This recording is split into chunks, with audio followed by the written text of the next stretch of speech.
შემდეგი ბოდიში რომ ვერ გაცილებთ, სხდომას ვაგრძელებთ ნახვამდის. ჩვენ უნდა მოусმინოთ ახლა ხელმეორედ, ერთხელ უკვე მოусმინეთ ამბის, როგორც გახსოვთ, ეს არის ბატონი თორნიკ ეგერლიანი, რომელსაც ვთხოვეთ შემობრძანება. და მე შევძლებ ავხსნა თუ კომისიამ რატომ საზოგადოების საყურადღებოდ ავხსნა თუ კომისიამ რატომ მოისურვა. გთხოვთ დაბრძანდეთ ბატონო თორნიკე, თქვენთვის აქ შემობრძანება და დარბაზი უცხო აღარ არის, მეორედ ხართ ჩვენთან ერთად. გაფრთხილების პროცედურასაც და ტექსტსაც უკვე შესანიშნავად იცნობთ და თუ შეიძლება მოაწეროთ ამ დოკუმენტს ხელი. თქვენი ჩვენთან ხელმეორედ გამოცხადება ჩვენი კომისიის ინიციატივა იყო და ერთ-ერთი წევრი ბატონი თენგიზ შარმანაშვილი ყველაზე აქტიურად ითხოვდა თქვენს ხელმეორედ მობრძანებას, რასაც კომისიამ ერთსულოვნად დავუჭირეთ მხარი. გვაქვს რეალურად ერთი კითხვა და დიდხანს არ მოგაცდენთ. თქვენ როდესაც ჩვენ გამოგკითხეთ, თქვენ ბრძანეთ ასეთი რამ, რომ როდესაც ჩვენი ჯარი და ხელმძღვანელობა და პლუს პოლიტიკური პირები, ვინც იყვნენ კოდორის ხეობაში 2008 წლის აგვისტოს შემდგომ ფაციფუცით, ასე ვთქვათ, ნაჩქარევად გამოდიოდა და ტოვებდა კოდორის ხეობას, რომელიც რუსის ჯარმა და ოკუპანტმა დაიკავა. იქ დარჩაო თქვენ ბრძანეთ არაერთი უმნიშვნელოვანესი და დიდი ღირებულების ქონება, მათ შორის სამხედრო ქონება. ამაზე თქვენ ისაუბრეთ. ამ კონკრეტულ ნაწილში, რომ გითხრათ უფრო მეტი, ასევე ხომ არ იყო იქ, რომ ჩვენ გვაქვს სხვა ინფორმაციებიც და თქვენ რა იცით, ეს გვაინტერესებს, ხომ არ იყო იქ რაიმე ტიპის დოკუმენტაციაც, რომელიც აი უცბად გამოსვლის დროს იქ დატოვეს, იმიტომ რომ რეალურად ახლა ტელეფონით აწარმოებდნენ ომს და რეზერვის აზერბაიჯანის ხორცათ აქციას ცხინვალის რეგიონში და ამიტომ გვაინტერესებს იქ რაიმე ხომ არ დარჩა ისეთი, რაც ოკუპანტს ჩაუვარდა ხელში, თქვენ რა იცით?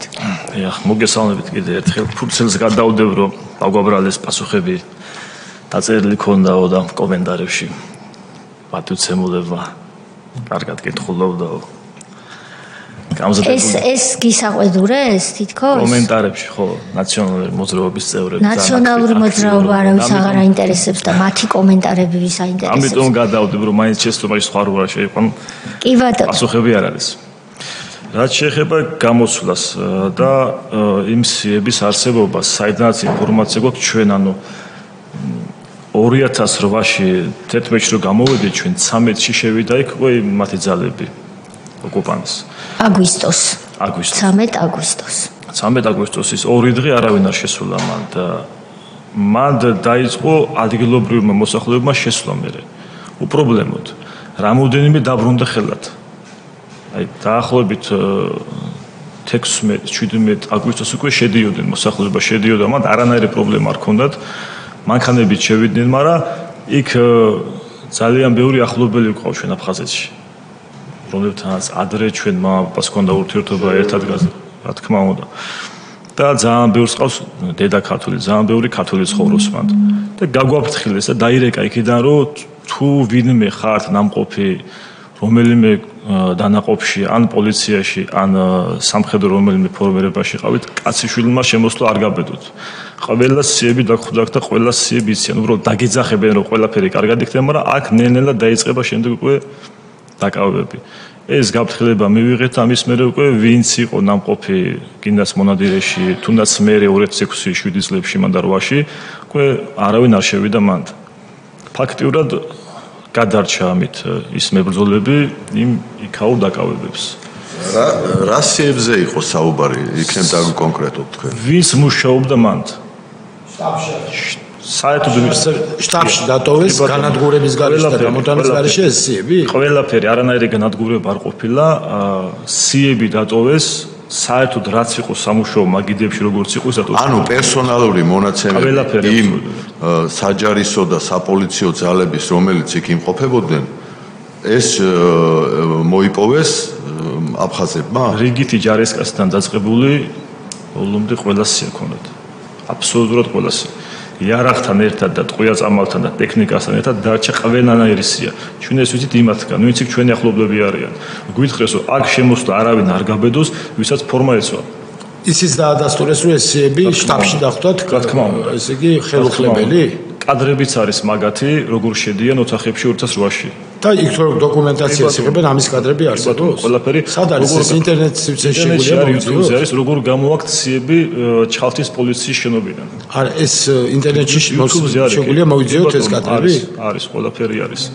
ყველაფერი არის და 1-2 მოწმობას დაურთეს მაგას პოლიციელებს. აჩვენეს ეს? კი ბატონო, არის ყველაფერი არის YouTube-ზე. ეს მოწმობების და ყველაფერი დარჩათ ეთყობა, ხო, მოწმობები დარჩათ. იარაღი ხო დარჩა, იარაღი იყო პირდაპირ ქუჩაში იყარა. არა, იარაღი გასაგებია, შეიძლება დიდი ისე წონის არის და გაიმართლონ თავი, რომ იმ ფაციფუჩი ვერ მოასწრეს ამის ამოღება, მაგრამ დოკუმენტ არა, მე არ ვამბობ ეს გასასამართებელი სოფლიო, შეიძლება გაიმართლონ თავი მეთქი, მაგრამ რაღაცა ვთქვათ 10-12 შეკურა დოკუმენტ ცეცხლი ვერ გაუჩინეთ და ვერ მოვასწრეთ, ეს ძალიან გამიკვირდება მე ახლა რომ იმენ თქვას. წელი ხმარობდნენ იქ დატოვებულ საწვავს მე მგონი, ხო, და დანარჩენ მასალებს და ტექნიკას. ძალიან ბევრი საწვავი იყო სოფელ აჟარაში. აჟარაში იყო რომ ამზადებდნენ ამ საწვავის აუზების ადგილს დიდი ხანი მიდიოდა მან სამუშაოები. და მე ადგილობრივების მუშაობდნენ იქ ტრაქტორებზე. და იძახდნენ რომ 30 აუზისთვის გაკეთდა მან თხრილები. ეს აუზები იყო 30 ტონიანი თუ არ ვწდები. დიდი აუზები იყო.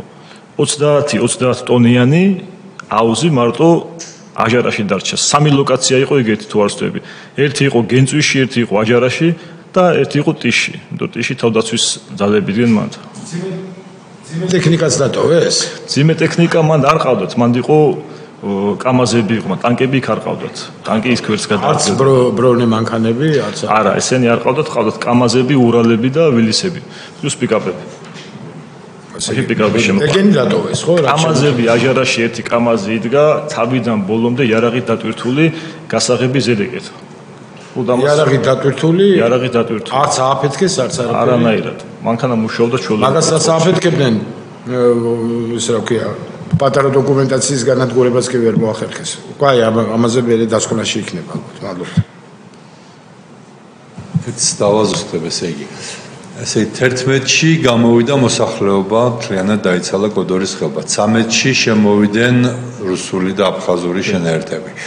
ჯარი გამოვიდა მოსახლეობამდე ერთი დღით ადრე, ხო, 10-ში ანუ. პრაქტიკულად 3 დღე იქ არავინ არ ყოფილა, მტერი არ შესულა. ანუ დოკუმენტაციის გამოტანა, ან განადგურება, იმ საწვავის განადგურება ტექნიკისა, ამისთვის ყველანაირი დრო არსებობდა. ისე არ იყო, რომ აი სასწრაფოდ ახლა გავიქცეთ, თორე უკვე მომდგარია ზემოთ ბომბავენ. ანუ ჩვეულებრივად დატოვეს და წამოვიდნენ.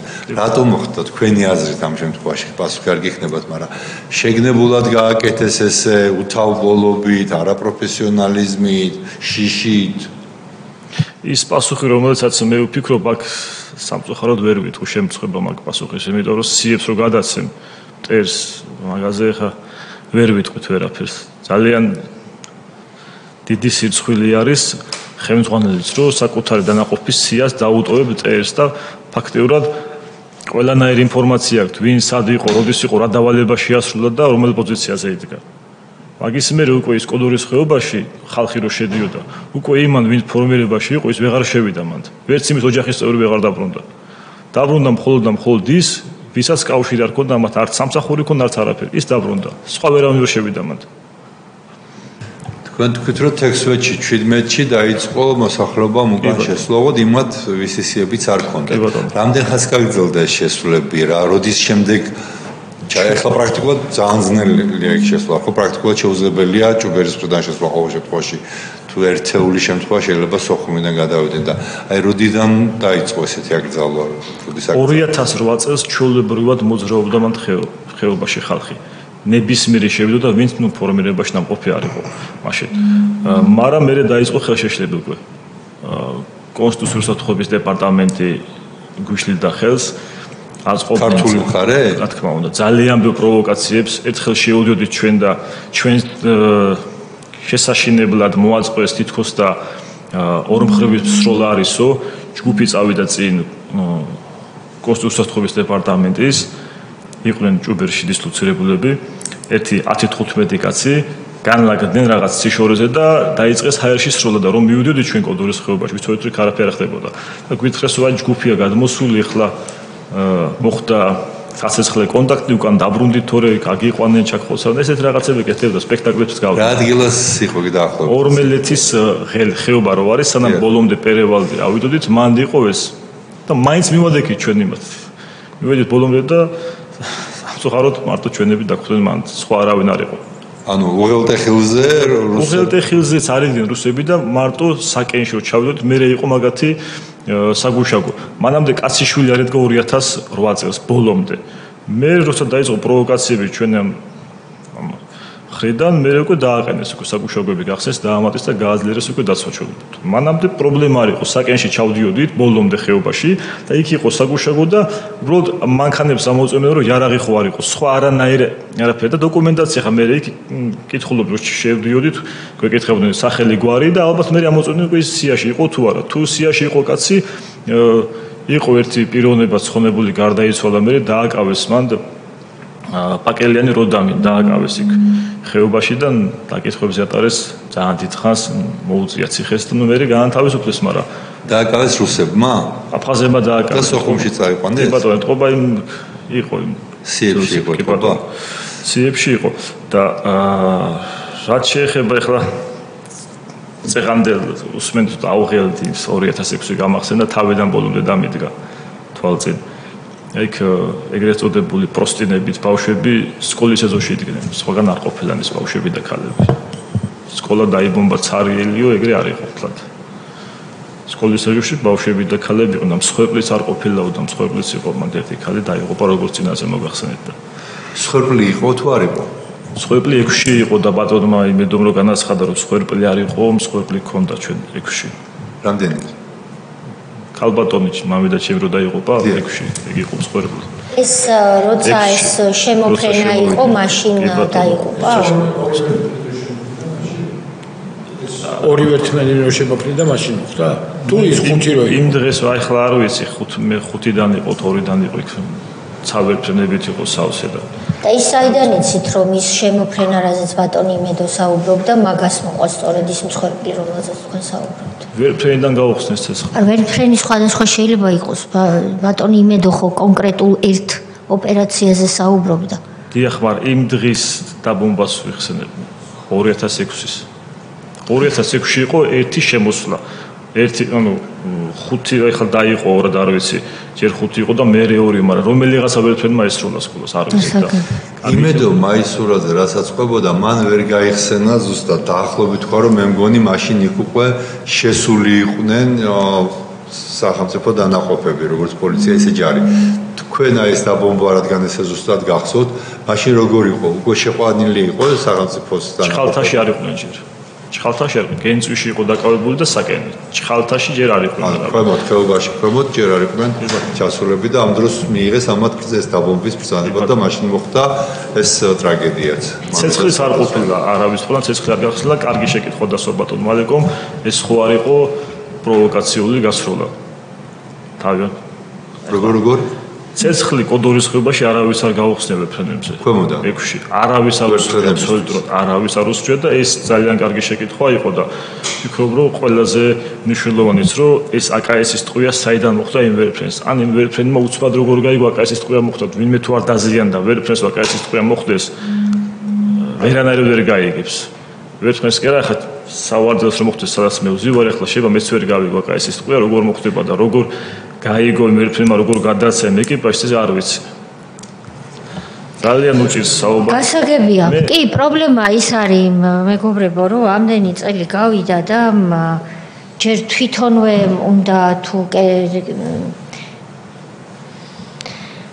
თუ ნორმალური არ ვიცი რა სიტყვა გამოვიყენო ნორმალური ხელისუფლება იყო თვითონვე უნდა განეხილა ის რა მოხდა კოდორში რა მოხდა ცხინვალის რეგიონში რა მოხდა 2008 წელს ეს განხილულიც კი არ ყოფილა უბედურებების კასკადი დამართეს ქვეყანას და შემდეგ იზეიმეს იქოს რაღაც გამარჯვება და აი პრობლემა სწორედ ის არის რომ ჩვენ ამდენი წლის მერე მას მერე რაც ძლივს შევძელით ქართული ოცნების ხელისუფლებამ და სტრასბურგში და ჰააგაში დავამტკიცეთ საქართველოს სიმართლე ეხლა ვარკვევთ შიგნით რა იყო პოლიტიკური პრობლემები, ის რომელმაც ჯარიც მძიმე დღეში ჩააგდო და ჩვენ თქვენს მერე სწორედ შინდისში ნაბრძოლ ჯარისკაცს მოусმენთ ბატონ უჩა გუგუჩიას ჯარიც მძიმე დღეში ჩააგდეს იმედო მაისურაძეს და სხვებს აძლევდნენ უკანონო დავალებებს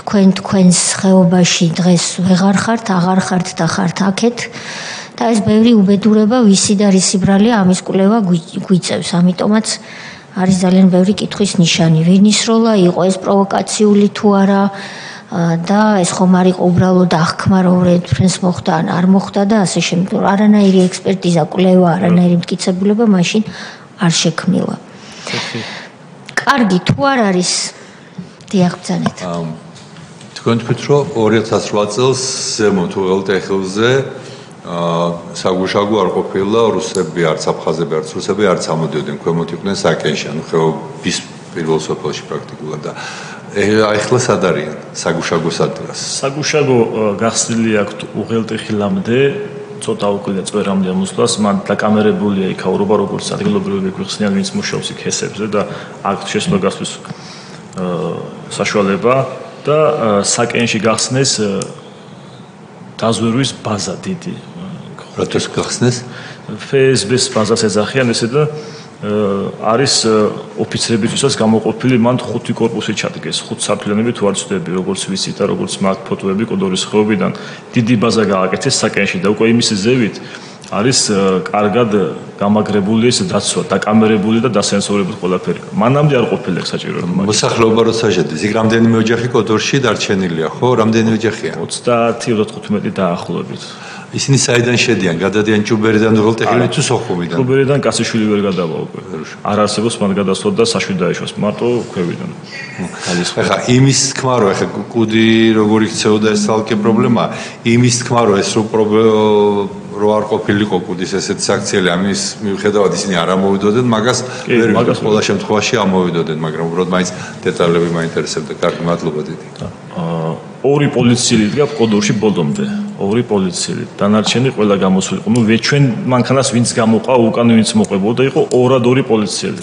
სხვა იქ არავინ არ ყოფილა. ეს გახლდათ დღეს მოქმედი პოლიციელია თუ არ ვცდები, ნოდარ ფარჯველიანი და ილია გერლიანი. სხვა პოლიციელი მანდ არ ყოფილა, არ გვინახია. ერთადერთი დანაყოფი დგა უღელტეხილზე, რომელიც ჩვენ წამოვიყვანეთ გადავანაწილეთ მანქანებში და ეს იყო და ეს სხვა იმ პოლიციელებსაც რა ეკნა რა ბრძანებაც მისცეს და რა დავალებაც მისცეს ის გააკეთეს იმათმა და ის დავალებაც ბოლომდე ვერ მისცეს ხალხი დარჩა იქ და არაორგანიზებული გამოსვლა იყო და ისინიც ძალიან საშინელ დღეში აღმოჩნდნენ ეგ თქვენც იცით დიდი მადლობა. მადლობა რომ მეორედ მობრძანდით ბატონო თორნიკე და ის ვინც არ იმსახურებს თქვენს ყურადღებას, მათ ყურადღებას ნუ მიაქცევთ. ვინც ბოროტება შეამყოფა ჩვენი ქვეყანა ამდენი წლის მანძილზე გულისხმობ ნაციონალურ მოძრაობას და მათ დანაყოფებს. მადლობა რომ მეორედ მობრძანდით. ნახვამდის და წარმატებებს გისურვებთ. მეგობრებო, ჩვენ პროცედურა გვექნება ასეთი. როგორც უკვე მოგახსენეთ, უჩა გუგუჩია სამხედრო, რომელიც იმყოფებოდა შინდისში და